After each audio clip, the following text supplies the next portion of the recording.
জেলার থানায় আমাদের শুদ্ধিকরণ কর্মসূচি নেওয়া হয়েছে। গোবর জল ছিটিয়ে যে প্রশাসন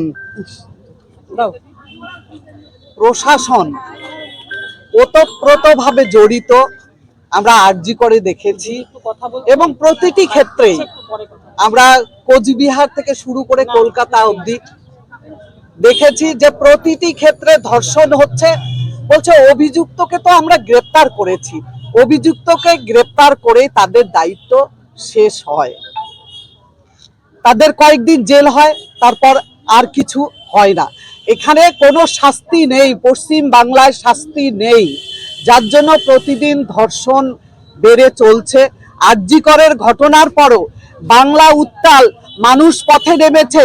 এর মধ্যেও আমরা এক এক দিনে দেখেছি অনেক ধর্ষণ হচ্ছে, তারপরেও কিন্তু কোনো কিছু আমরা দেখতে পাচ্ছি না।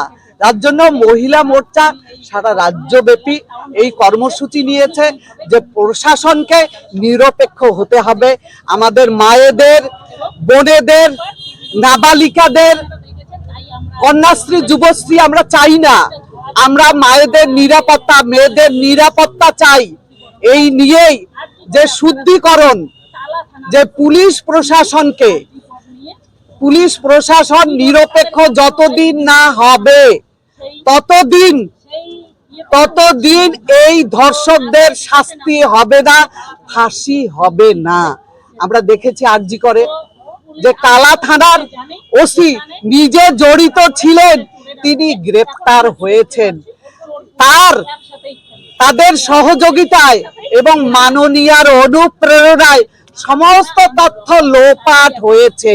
আমরা চাইছি যে প্রশাসন নিরপেক্ষ হোক, প্রতিটি ধর্ষণের নিরপেক্ষ তদন্ত হয়ে প্রতিটা দোষীর, ধর্ষকের ফাঁসি চাই। পশ্চিম বাংলার মানুষ চাইছে। মাননীয়ার অনুপ্রেরণায় সবকিছু হয়।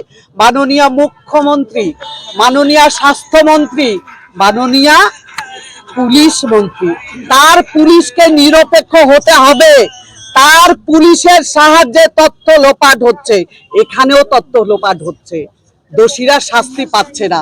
আমরা দোষীদের ফাঁসি চাই, অবিলম্বে ফাঁসি চাই। এই জন্যই আজকে মহিলা মোর্চা সারা রাজ্যব্যাপী পথে নেমেছে। কোচবিহারের মহিলা মোর্চাও পথে নেমেছে থানায়।